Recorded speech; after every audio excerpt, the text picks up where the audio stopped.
So Hello. Tim, I've actually been cutting his hair for quite some time now, which is nice because I have an idea of exactly how his hair behaves, what it does, and what I need to look out for. So it's nice that it's not my first time. And just so that you get an idea, this is quite grown out. It's been at least, let's say, 2 months, but we're basically going to recreate it. So just to quickly summarize, we're going to take the sides and the back down with clippers, probably with the number 2, which is actually quite short on him. It does show enough skin. And then the top, I'm going to use a combination, like I said, of scissor and razor and possibly sometimes thinning shear if I still feel like I need to go in there further. But you can tell it's quite long at the moment. The ideal length is going to be somewhere closer to there. Sound good? So we're going to get started. And then I do have a friend here with me that's going to be helping me with the camera as well as with the chat function. So if any of you have questions, definitely feel free to ask. So what I want to do first is just dampen the top down because I know I want to address it with damp hair, and it'll just be easier to section. And you know, at Bumble and Bumble, we obviously have our own product line, and I personally like to use any of the primers to help wet anything down as a substitute for water. So in this case, I'm just using the tonic because it is definitely going to help to both moisturize and soften his hair.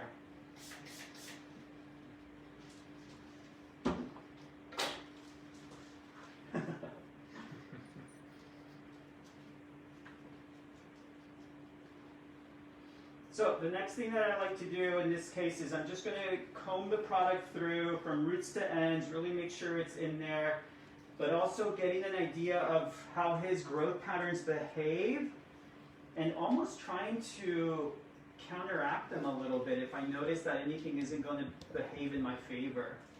But like I said earlier, I've cut his hair multiple times now, and again, that's at a huge advantage for me in that, A, I don't have to really work so hard at finding that section because it basically already exists, right? So that's the good thing. But also, even if by chance I was setting in this section myself, I know exactly what to look for.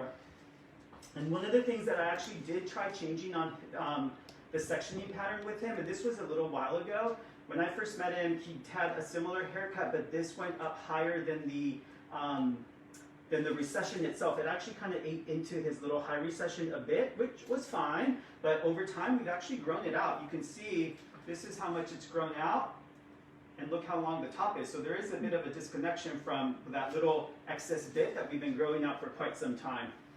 Nico, we have a question from Gregory. Would you use any other cutting solutions? Yes. I'll show him to you actually. So you know, Bumble has 3 primers at the moment. The lightest of the 3 is Prep, and that's this little guy. And then the one that I used is Tonic, which basically sits in the middle. And then we also have the Hairdresser's Invisible, here I'll go this way, the Hairdresser's Invisible Oil, which would be the strongest of the 3 primers. So any of those 3 will work great. And with Tim, I just happen to use the Tonic because it's kind of falls in the middle. And his hair needs a little bit of moisture, but not an excessive amount.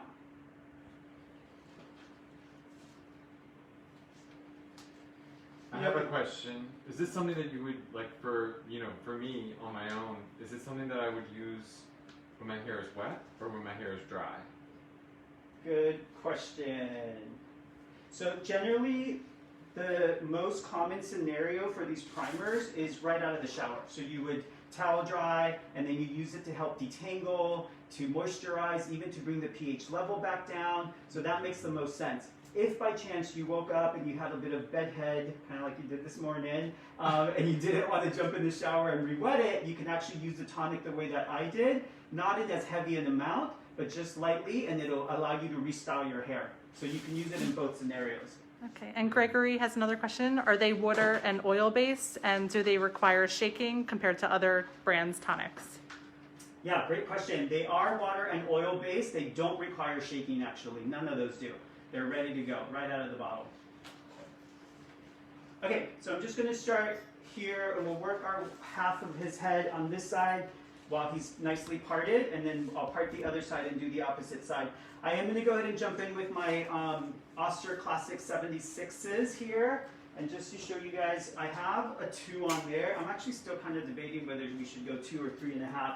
But because of the current length, which is still relatively short, but for him this is actually quite long, I just want to go for it. We'll go for the 2. I have done both on him before. The difference is that one gives me a slightly more of a tapered effect, and then the other one really tightens it and takes it more into like a true undercut, which it is going to be an undercut, but it ends up showing a bit more. But the reason I personally like these is because of the metal guards that you do change in and out. I find that they tend to be a bit more consistent, and they are basically able to take out all of this bulk away without as much inconsistency, and I don't have to go back into it over and over and over. I can literally just go through it once or twice, and it's done and done. Are we good, Missy, on the cam? Yes, we are good. All right, you ready, Tim?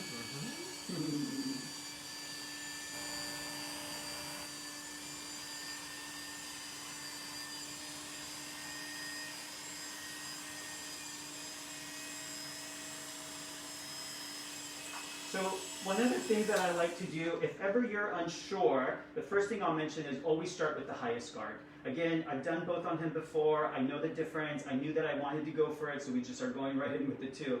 But if you are unsure, start with the higher guard. The other thing that I recommend is always starting in this corner nape. In case you do go too short, that's the easiest spot to fade and to blend away, actually. Because generally, we too tend to go a lot shorter around the hairline as a whole.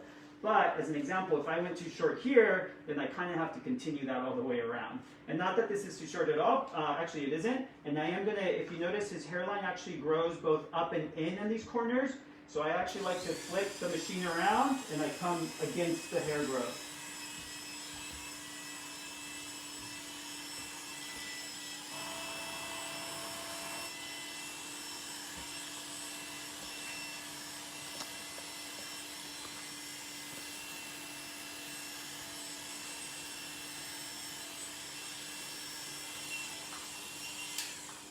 This is actually, I'm just going to show you this visual, and I'm not necessarily going to keep it this length. But one of the other reasons I love this machine is, again, how consistent this blade is. I can actually use it flat against his head to take out maximum length. But when I want to start to build a weight line, which you can actually see right here that I did do unintentionally, but I actually kind of like it, is I start to pull the machine away from his scalp. And you see there's distance from here to here, but the bottom of it is actually still touching his scalp. So that's how I can actually start to build a weight line and length if I ever wanted to. So I'm just going to leave that there for a moment. I'm not ready to get rid of it. I'm going to come around to this side.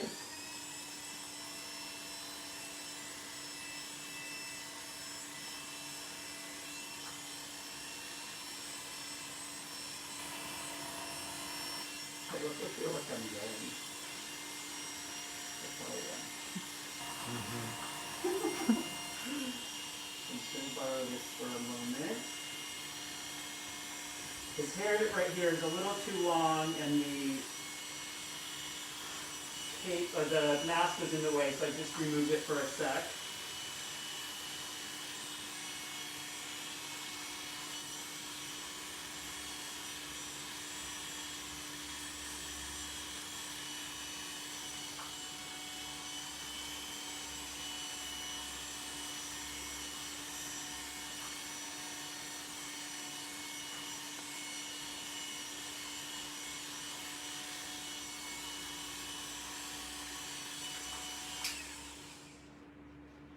Nice. How does that look? Great.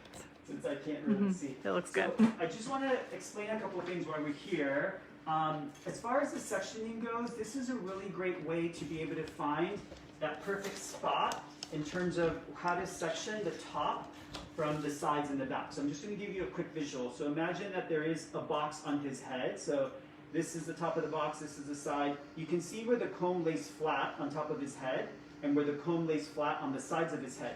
So anywhere between the point where it rounds, which is from here to here, you can take that section. But the center of those 2 points would be somewhere around here. And that actually does make sense remember earlier I said that his previous haircut, someone had actually gone a bit higher on him, where I personally thought it was a little too high. So I did go slightly below that. So the idea, ideally, is to find that centermost spot of the roundest part of his head, but from there you can adjust it. And in this case, I did adjust it, right? I went a little lower than that spot. So with that said, since this is where his head starts to round, that's why with the machine, when I was coming through, if you notice, I came in flat, and then I pulled away just at the very top of that section, so I'm leaving a tiny bit of length there, just to fill in where he starts to divot, if that makes sense, or where he starts to round out. Capiche? That actually looks really good. It's so nice and clean already. And again, I left this for now. I'll get rid of it in a moment. So we're going to go ahead and jump into this opposite side.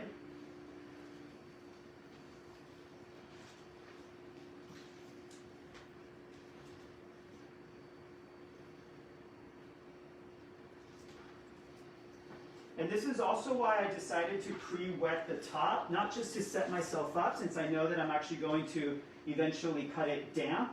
It's also, if you see how easy it is for me to section it and how easy it is for the hair to stay out of my way for me as well. Let me just see what's happening over here. This section did not reveal itself as easily as the other side did. So I gotta make some adjustments. There's a little piece here that I want to add to the top. So yeah, even though I said, you know, I have an advantage here in that the blueprint was already mapped out for me, since this is basically a grown out version of what we're doing, I can't just go on automatic pilot and assume that it's going to be exactly, sorry, let me go this way, that it's going to be exactly where I want it. So that's why I'm having to just make some adjustments here. And you can kind of see it, it slightly rides a little too high on this side. James said it's stunning. Ha! Yeah, but you know, I'm so anal at this stuff that I'm gonna get it perfect. Oh, I know what happened. We did go a little higher last time on this side.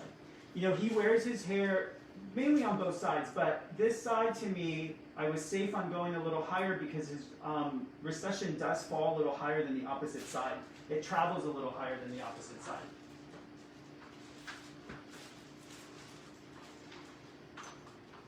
Okay, I'm actually going to push this way a little because I can't get to you.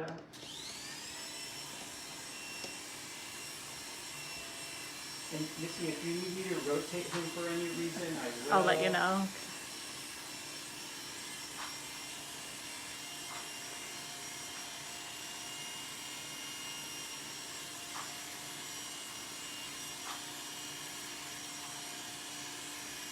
James is living for your pink comb. Thanks, James. You know, this is just a YS Park comb, but once I'm in the salon and everyone else has a YS Park comb, I have to make sure that I identify mine so that it's easy to find. We have a question from Gregory. Why did you start from the nape first? So earlier I mentioned that this is just a spot that I like to start in to be safe. In case I go too short, it's easier for me to fade into the nape than it is for me to fade into the sides if it was too short. So this is just like an easy spot for me to start. And this is where majority of the bulk is. There's really no right or wrong. At this point, I'm doing it more for safety reasons. Okay, I'm just gonna order this where it's at.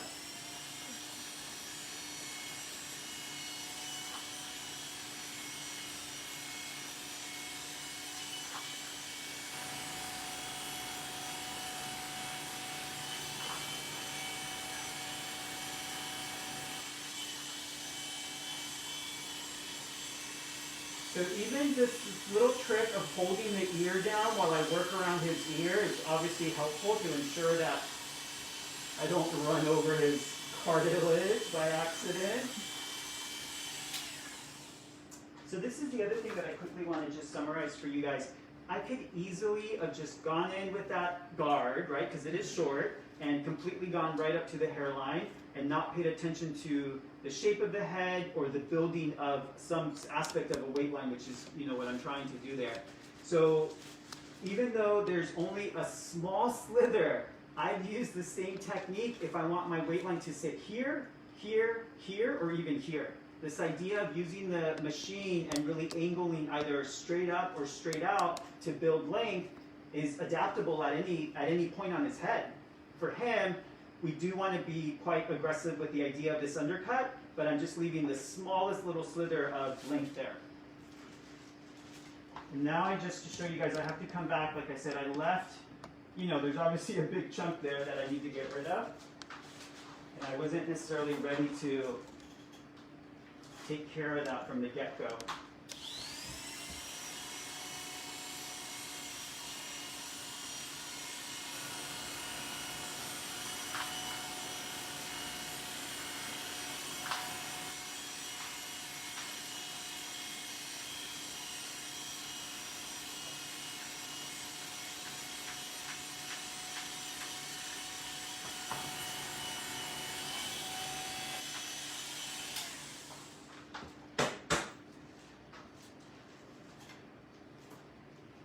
How do you feel? I feel good. So let me just show you guys both sides because it's completely done. If he came to me and said that he wanted to grow out the top of his hair but needed the sides and back redone, then this would be it. I would basically be done with the haircut, right? That's good. So Yeah. much cleaner. Let me actually grab a towel. That's the one thing I forgot. Give me a sec. Just look at your hair in the mirror for a moment.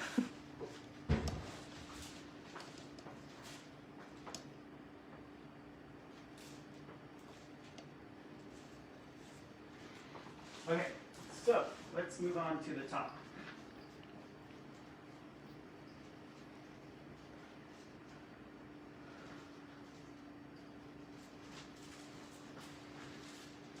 I'm going to go ahead and just switch over to my razor, which, at Bumble, this is something that we use a lot to be able to create both shape and softness simultaneously. And Tim is perfect for it because he has the right texture. At this point, he has enough length for me to work with.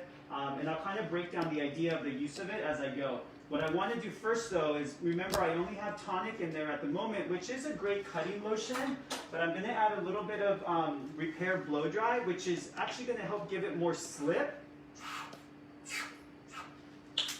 especially on the ends, so that way the razor has a better glide and doesn't, I don't run into any resistance. And this is something that we do as a brand and as a culture a lot, is incorporate product in prior to cutting, as you're cutting, after you cut it. So we definitely tend to work with the product in our favor so that it actually allows us to be able to see the shape as we're cutting it and to have the tool work in our favor, like I mentioned earlier. The other thing that I've used on him before that I think works really, really, really well is this product called All Style. So this is basically like a very microfine powder that's suspended in a cream. And the way that I like to use it and the way that it makes sense for him is I section and dab right at the root. So, powder is going to absorb oil. And the idea here is that if I apply this to his root, as the days progress and he starts to produce that oil, it'll actually absorb it. And it'll also leave a really nice fluffy finish to the hair.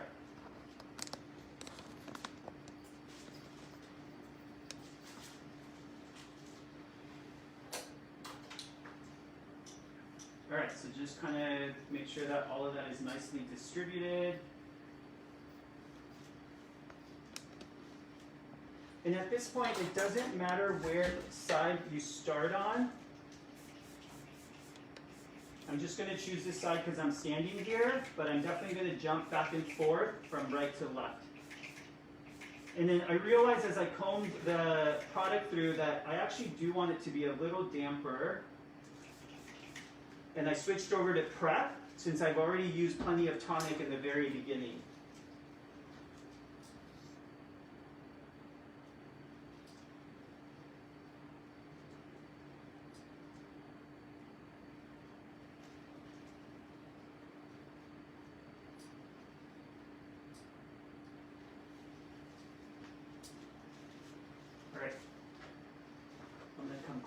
Okay. Tell me if it's like okay positioning. I just want to make sure they really see it once I start carving all this out. Yeah, that looks good.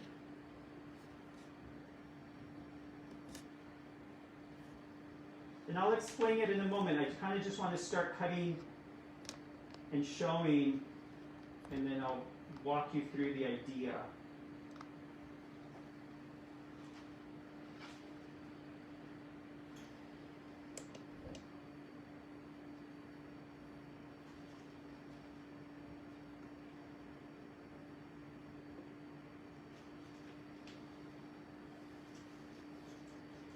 Actually, this is a really good visual. You know, I created as broad a stroke as possible by taking out weight and then length, weight and then length. So you get this jagged line that has both texture and length, obviously, to it.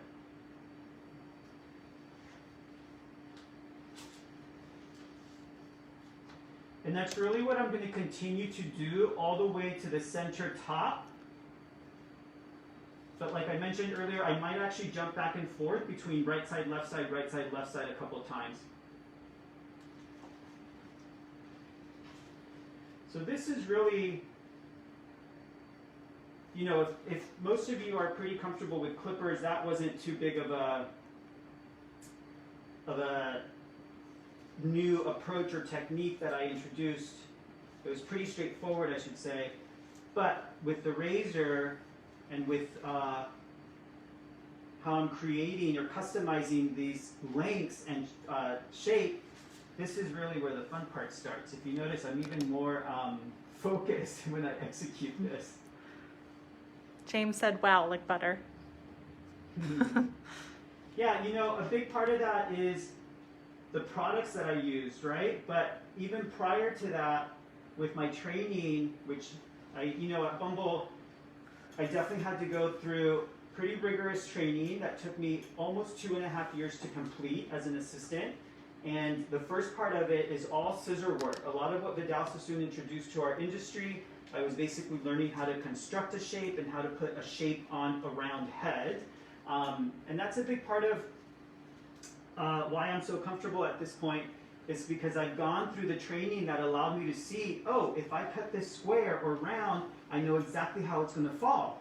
And so at this point, the next part of our training is to do it with the razor so that we start to soften those square or round shapes. And Abby asked, what are the biggest differences between using a razor or cutting with shears, which you just kind of touched on, but... Yeah, definitely. You know, again, if you notice with my razor, I'm able to create that variation in length. So at the end of the day, the scissor will give you a hard finish, and the razor will... Do I look all foggy, by the way? You're good. And the razor, good. And the razor will create a softer finish. And not to say that I can't use my scissors in a very razor-like way by actually cutting short to long from the inside out. I could, but the two blades are always going to leave a harder edge. Whereas this single blade, not only does it more efficiently, but it actually gives me variation within that line. It's not just cutting a blunt line, whether it's short or long, it's actually giving me variation within that line.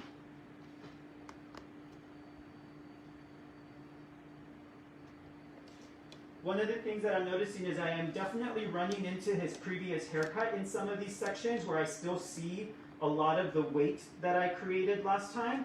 So I have to be careful with that.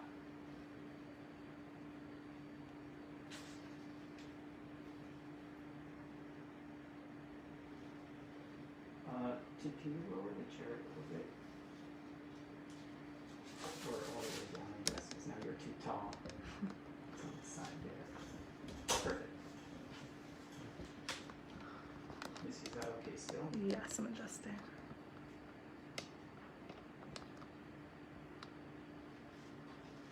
So one of the things that I'm very aware of, and that again is an advantage in that I've cut his hair before, is he gets very heavy and potentially flat if we leave too much length and weight on the center crown. So he actually likes for this stuff to be a little shorter, and you can see it's actually going to start to give him a lot of texture and lift that area there. So I'm automatically applying everything that I know from our previous work together into this haircut. And just to kind of show you the difference, which you can really see it, let me see if I can isolate this section here. Yeah, look how much finer and slightly more translucent he is in the front. And that's not me having taken weight out the last time. I do take a little bit of weight out, but he naturally is less dense there than he is in the interior. So with that said, what I like to do here, here's his existing length. I know I want to cut off some of that. I basically do slightly shorter strokes.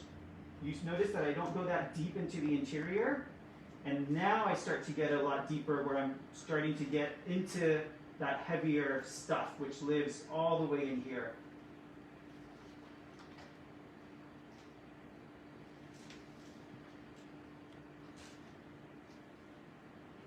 So I'll do maybe just one more section on this side, and then I'll jump to the other side, which works out perfectly. This is pretty close to center top.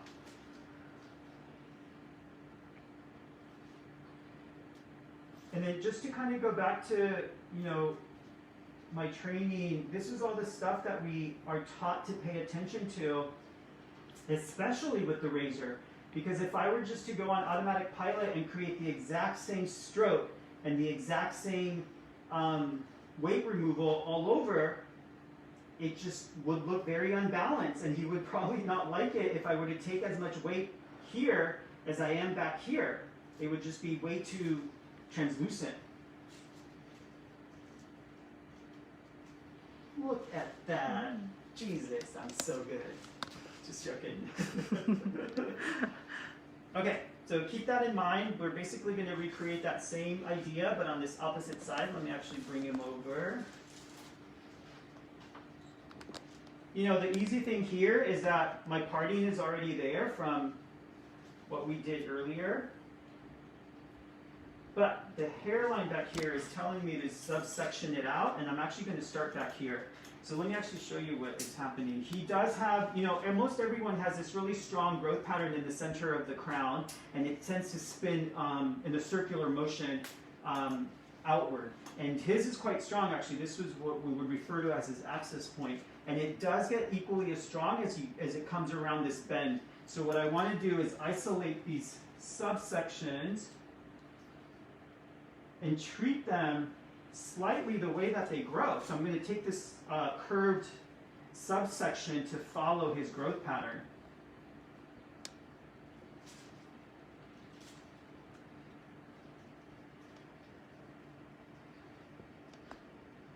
And this I already cut from having come across from the opposite side, so I actually just have that little corner to do.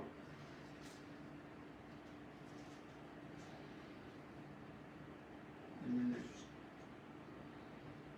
there's ample length here that I need to get rid of.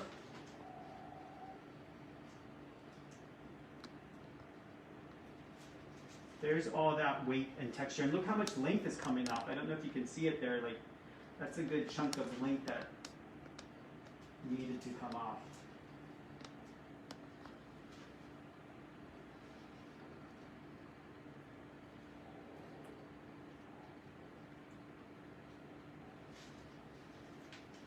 Christian said it looks amazing. That blend is so well done.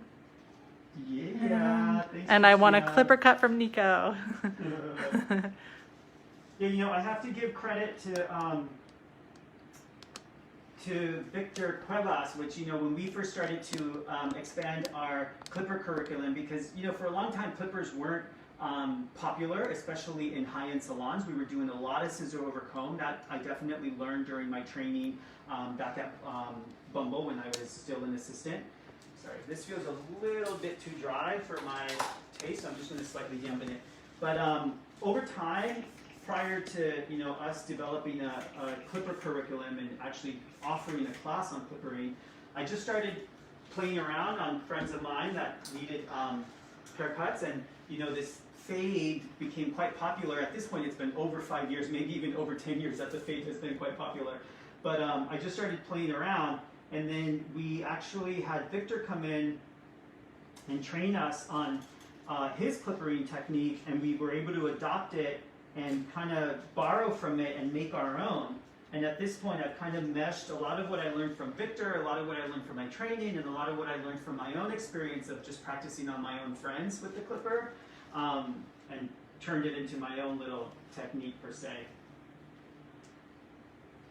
Can you see okay? Yes. And it's pretty Closer. close up, I would say. Yes. Like you can get a good, Yes, I visual can of- come over here if you want. yeah, sure. Let's see. Just because these sections like really give you a strong visual of like what I'm creating there. How long would this cut take in the salon? Gabby has asked.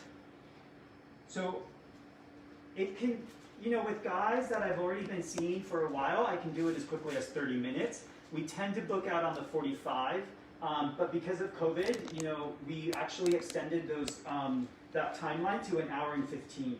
And that's just so that we can ensure that I'm completely done with the client that I'm working on prior to starting the new one. But in general, I can finish it in as quickly as 30 minutes. Non-pandemic times, I book on the 45, but everyone at the moment is an hour and 15. So I'm starting to run into his little recession here that you can see, and he gets a lot finer, which is common, most of us do. So I am going to tighten my stroke to make sure that I don't completely wipe out all of that density and even that length. I left just enough length there. This is looking good. You needed this. You're like, did I? Victoria asked, did you clip her with an attachment? Yes. I'll actually, when we finish, I'll summarize it to you and show you the attachment that I used, which was a number 2 from the Oster Classic 76.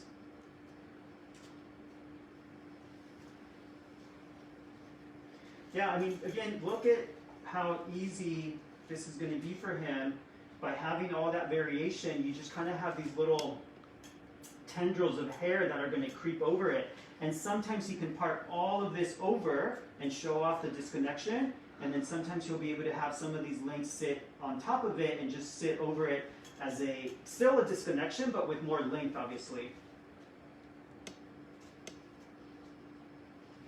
So one of the things that I want to make you guys aware of, which just really worked well in my favor, by addressing these few little sections back here individually and then coming around, now I'm able to just take a section from the back to the front, back to the front, back to the front. So I already have a reference for length based on what I did back there. And remember, he benefits from having it shorter in the crown in order for it not to fall flat. So I am going shorter to longer.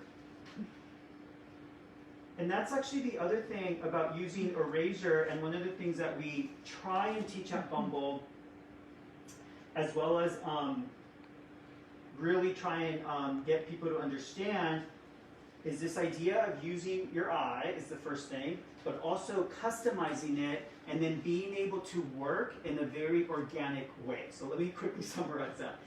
Earlier I mentioned I already know exactly what it would look like or what the outcome would look like if I were to cut this square on top of his head, whether it's straight across or short to long.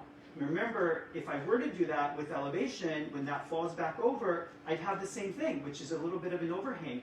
But what I'm doing here is I'm cutting it closer to where it lives, and I'm still creating softness because of the tool that I'm using. So I'm able to basically simultaneously blend it and cut it and soften it, as opposed to if I were to cut it up here, then let it fall, then I'd have to go back and take the same sections and rework them, because those, you know, by cutting it here, that's not where it's going to live. I would have to cut it twice, basically. That makes sense, right? Yes. And,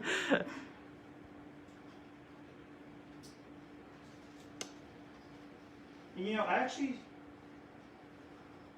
wouldn't mind some of these longer bits sitting over these shorter bits. Not as exaggerated, but let's see if we can work some of those in there. Though, just to make sure that we're clear on this, look how long the stuff in the crown is. And because, again, I know the way that Tim's hair behaves and also the way that he likes to wear it, that's just too long in the crown for him.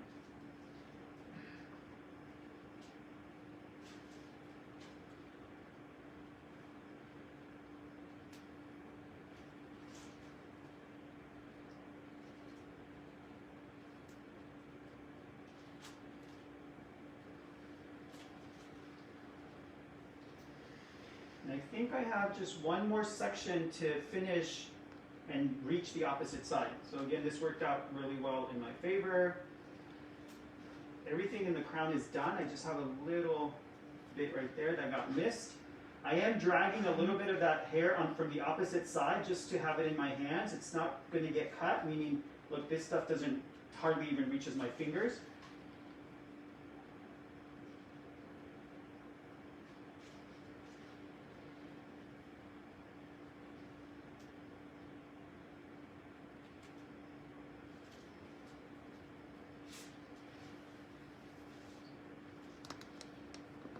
Which way do you normally go? Let's switch it. Actually, run your hands through it and lift it up a little bit, because that's pretty much. So I'm just going to let it kind of move it around for a moment. That's pretty much the shape. I do want to take a look at it and see how everything blends or balances, I should say. You know, the idea is if I were to pull this straight up off of his head, you're going to notice a lot of variation, a lot of lengths, a lot of short bits, long bits, short bits, long bits. And I meant to talk to you about that as well really quickly. How short you go, there is a technique behind understanding how close you can get to the scalp with the weight removal. And that is, if I were to bend this hair, and you see that natural curve, that little S curve that starts to begin, if you go, the idea is if you go shorter than that, you're not giving the hair a chance to hug the head shape. But I try and push that boundary though. I wouldn't mind if sometimes, and on his hair, it actually does lay pretty flat pretty easily. I wouldn't mind if sometimes you see some short bits kind of peeking through for the idea of texture. So that's the guideline, but again, everything is just a guideline for a reason. If you choose to go beyond that boundary, totally up to you, as long as you understand why and the potential result from that.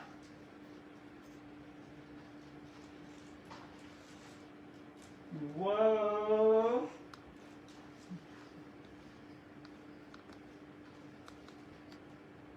Nice.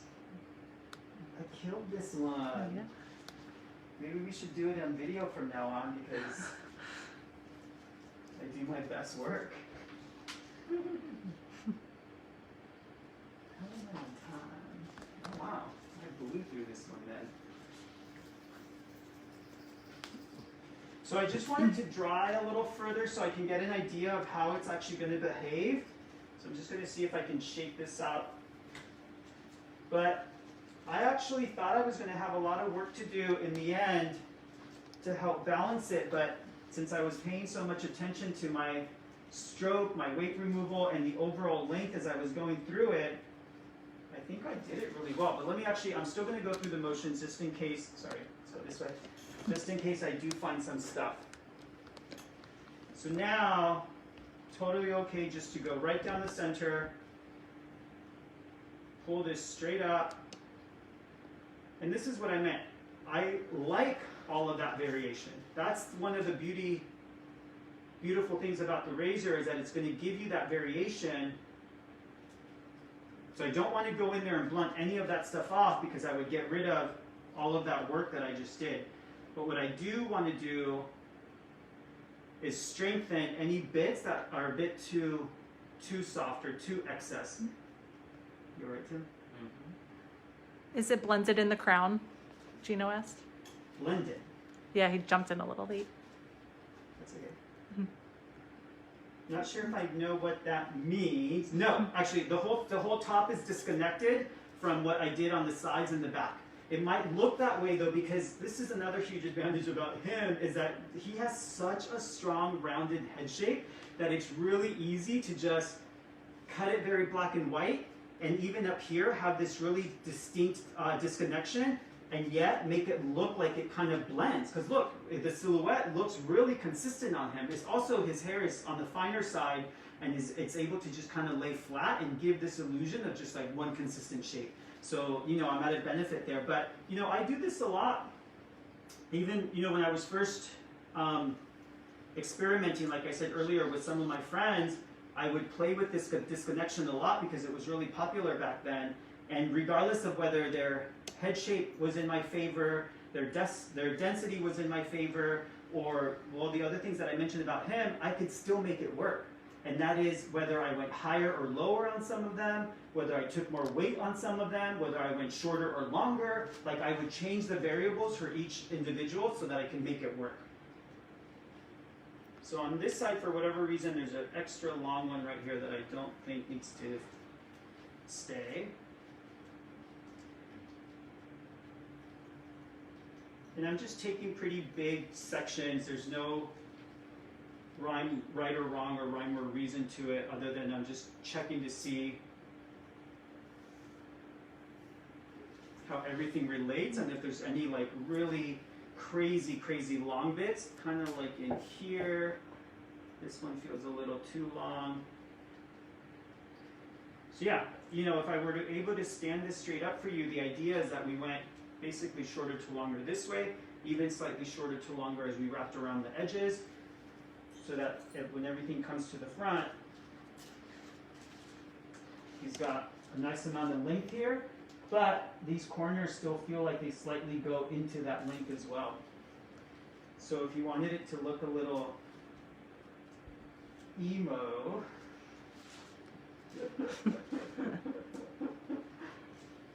and you know, at this point, wow, I'm really surprising myself here. Look at, I didn't touch any of this stuff other than, you know, I just lightly trimmed up stuff up here, but look how nicely all of this stuff just blends right into the shape and into that pretty soft line.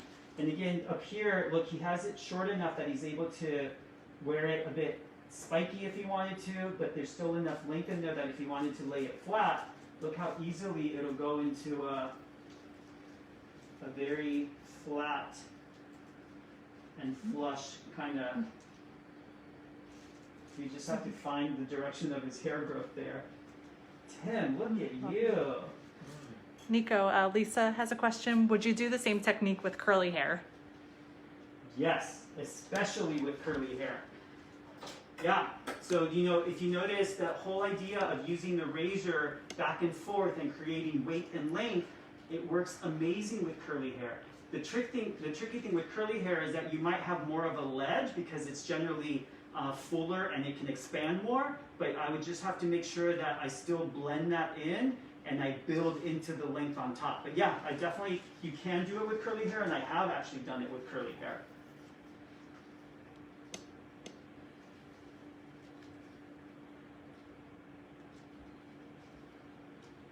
And Stacy said, I do this haircut on one of my clients and I use the texturizing shears on the whole cut, and the razor was a cool technique.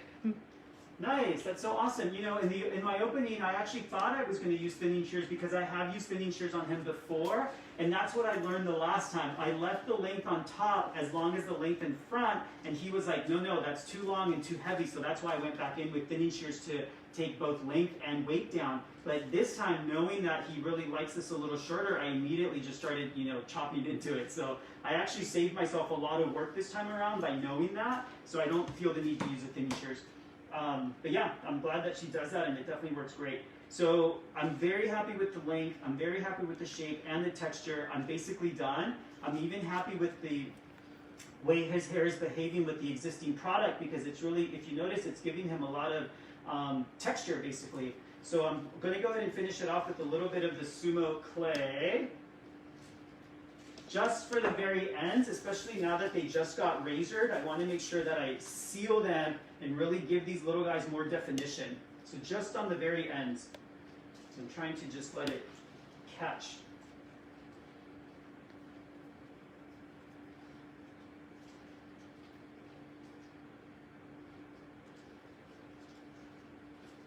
And then now that I have a little less of it left over, I do go ahead and do the same thing of like opening it up and getting a little bit inside. I just have to get this off my hands.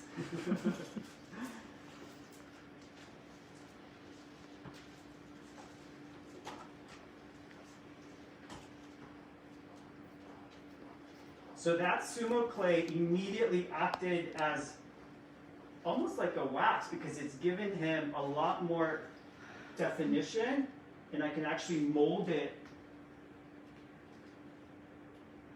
into these stronger shapes. But that's it. I'm gonna take this off just so that you guys can see him completely finished. You can look at the camera, Tim, and see how you feel. You can run your hands through it. I know you can see the mirror behind it, so see if you can kind of style it the way that you would place it.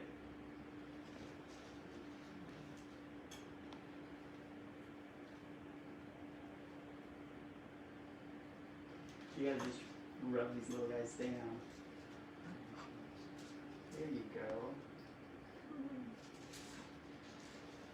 Nice. Thank you guys so much. Hopefully you took something out of this. If you have any more questions, feel free to write them in the comments. We can always answer them post live. And just to remind you guys, my name is Nico. This was a takeover for Hairbrained, so thank you so much, Hairbrained. And I work for Bumble and Bumble, so @BumblePro is the pages that you can follow us both on Facebook and on Instagram. So till next time, thank you guys.